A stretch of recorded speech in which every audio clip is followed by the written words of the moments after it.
I married Olivia with every ounce of love a man could carry in his heart. She was radiant, smart, had this soft laughter that felt like sunlight pouring into the darkest corners of me. And in the beginning our nights were filled with passion. Long kisses on the kitchen counter, stolen touches at family dinners, hotel getaways where we couldn't keep our hands off each other. And I thought, this is forever. This is the kind of love they write songs and sonnets about. But slowly over the years, something shifted. She stopped reaching for me at night, stopped whispering, "I need you," in the dark, and started turning her back to me in bed, always cold, always tired, always having an excuse, until I began questioning if I was enough. Maybe I was gaining weight, maybe my job made me boring, maybe I wasn't as exciting as I once was. And I worked on myself, joined a gym, planned surprise date nights, even tried role play to spice things up, but she always laughed it off like I was being silly, brushing my hand away like I was a stranger. And I would lie there in the shadows, painfully awake, listening to the soft hum of her breathing while I died inside night after night, craving the woman I had once known, until one night she fell asleep unusually fast after a girls' night.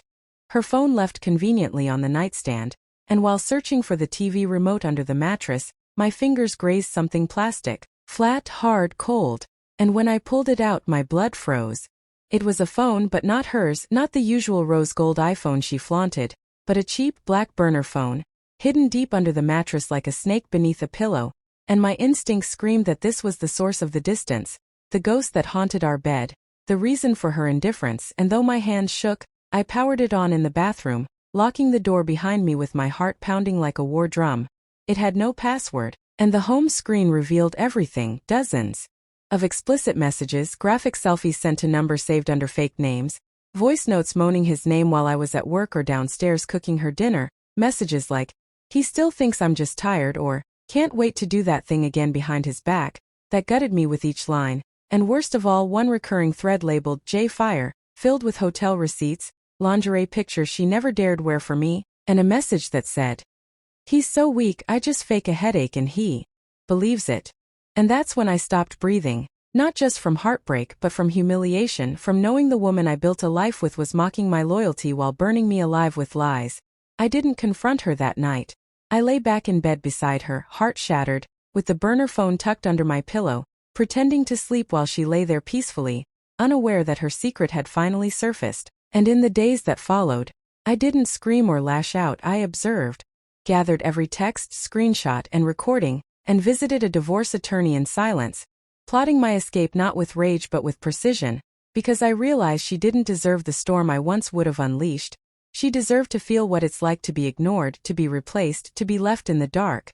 So I changed slowly, subtly, started working late, joined a gym downtown where I met Eva, the personal trainer with fire in her eyes and kindness in her voice, who listened to me like I mattered, touched my hand when I spoke. And one evening, while Olivia was off on another girls' night, Eva and I had dinner, just dinner, but the way her eyes lingered on mine made me feel like a man again. And when she leaned in and kissed me slowly, I didn't resist. I melted into it, not out of revenge but because for the first time in years I felt wanted, needed, seen. We didn't sleep together that night, but the emotional affair was enough to shift something deep in me, and soon I began preparing not just for the divorce but for freedom. I closed joint accounts, rerouted my paychecks, and waited for the perfect moment. Her birthday, when she planned a huge dinner party with her smug little friends who probably knew more than they ever let on. And that night I smiled, played the doting husband, poured champagne, kissed her cheek in front of everyone, and when the cake was about to be cut, I tapped my glass and said, "Let's toast to truth," and pulled out the burner phone, unlocked and opened to the message where she said, "He's in the next room and I'm dripping for you, come over."